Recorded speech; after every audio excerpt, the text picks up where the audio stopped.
कांग्रेस के वरिष्ठ नेता और राज्यसभा सांसद विवेक तनखा ने मध्य प्रदेश के 2 विधानसभा क्षेत्रों में होने वाले उपचुनाव पर बयान दिया है। उन्होंने कहा कि बुधनी और विजयपुर में होने वाले उपचुनाव में कांग्रेस मजबूती के साथ प्रदर्शन करेगी। उन्होंने कहा कि बुधनी में शिवराज सिंह चौहान के सीट छोड़ने के बाद कांग्रेस यहां विकास के मुद्दे पर चुनाव लड़ रही है, वहीं विजयपुर में दल बदल एक बड़ा मुद्दा है। उन्होंने कहा कि दुनिया भर में ऐसा कहीं नहीं होता कि लोग एक विचारधारा की पार्टी छोड़कर दूसरी विचारधारा की पार्टी में शामिल हो जाएं और चुनाव लड़कर जीत जाएं। भारत में ऐसा होने लगा है, जो कि गलत है। सुनिए विवेक तनखा ने इन चुनावों पर क्या कहा। मुद्दे अलग है। बुधनी का चुनाव जहां आज हम लोग नामांकन के लिए जा रहे हैं, जहां हमारे कर्मठ जांबाज कार्यकर्ता राजकुमार पटेल जी हमारे कैंडिडेट हैं, उनकी जितने चुनाव के पैरामीटर वहां इस वक्त फिट है। बढ़िया चुनाव वो लड़ेंगे, क्षेत्रीय जनता उनके साथ है, क्षेत्रीय भावना उनके साथ है। और सबसे बड़ी बात है कि बीजेपी में एक अंतर्कलह हो गई है, क्योंकि वहां की जो लोकल लोग हैं वो क्षेत्र वो उनके जो कैंडिडेट हैं भार्गव साहब जो विदिशा की हैं, उनको बुधनी क्षेत्र का नहीं मानते। तो एक क्षेत्रीय भावना उभर के सामने आ गई है। आज वैसे ये क्षेत्रीय भावना इस वक्त खाली यहाँ बुधनी की बात नहीं है, पूरे मध्य प्रदेश की समस्या है। हमने देखा जबलपुर में अगर आप ईस्ट जबलपुर के कैंडिडेट को वेस्ट से लड़वा दो तो लोग नाराज हो जाते हैं। हर आदमी का मंशा ये है कि हमारे व्यक्ति को ही आप हमारे क्षेत्र से लड़ाओ, क्योंकि फिर वो एक्सेसिबल होता है, उसका परिचय होता है, उससे अप्रोच करना इजी होता है। तो एक क्षेत्रीय भावना का चुनाव है बुधनी। जहां तक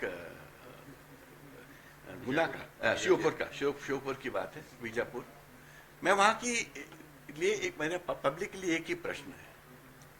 मैं रावत जी को बहुत पहले से जानता हूं, हमारे बड़े वरिष्ठ साथी थे। अपने कारणों से किसी कारण से वो बीजेपी में चले गए, ये उनका डिसीजन था। बट मैं पूरे विश्व में घुमा हूं, मैंने प्रजातांत्रिक देशों में जाके, मेरे मित्र हैं हर जगह, चाहे यूके हो, चाहे यूएस हो, फ्रांस हो, जर्मनी हो, स्वीडन हो, जितने प्रजातांत्रिक कंट्रीज हैं, मैंने सबकी वर्किंग देखी है। India is the only place जहां पर आप दल बदल करके चुनाव लड़ते हो। मैंने कभी भी अमेरिका में लोगों से पूछा, मैंने कहा बताओ अमेरिका में कब ऐसा हुआ था कि रिपब्लिकन ने पार्टी छोड़ी और डेमोक्रेट बन के लड़ा, या डेमोक्रेट ने पार्टी छोड़ी और रिपब्लिक बन के लड़ा। कहते सब इतिहास में नहीं हुआ, हमको याद ही नहीं है। मैंने यूके में ये बात पूछी कि कब ये कंजर्वेटिव ने छोड़ा लेबर से लड़ा, लेबर ने छोड़ा कंजर्वेटिव से लड़ा। तो ये जो एक मैं इसको अनैतिक बात समझता हूं। आप आइडियोलॉजी के व्यक्ति हो, आपकी पार्टी आइडियोलॉजी को रिप्रेजेंट करती है। अगर आप उस आइडियोलॉजी के 40 साल से एक प्रेरक थे, साथी थे, तो 24 घंटे में आपकी आइडियोलॉजी बदल नहीं सकती है। तो ये मूल प्रश्न जनता को सोचना पड़ेगा, क्या ये हमारे संवैधानिक विश्वास का प्रतीक है? क्या हम ऐसी व्यवस्था चाहते हैं जहां इस प्रकार के दल बदल हो? तो देश में हालात ठीक नहीं है सर, इसको कैसे देखते हैं, किस तरह के ये बयान है? ये देखिए, मैं इन बयान को ज्यादा तवज्जो नहीं देता।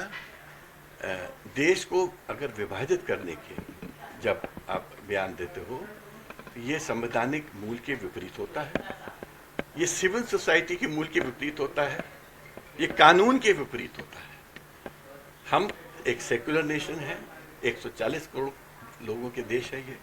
यहाँ हम सद्भावना चाहते हैं, हम भाईचारा चाहते हैं, और हम चाहते हैं इस देश की प्रगति हो। आप बता दो, विश्व में अगर हम कटुता लेके चलेंगे और लड़ाई झगड़ा करेंगे, तो विश्व में ऐसा कौन सा देश है जहां पर प्रगति हुई और प्रोग्रेस हुई? अगर आप देश की प्रगति की चाहते हो तो आपको एक कटुता खत्म करनी पड़ेगी।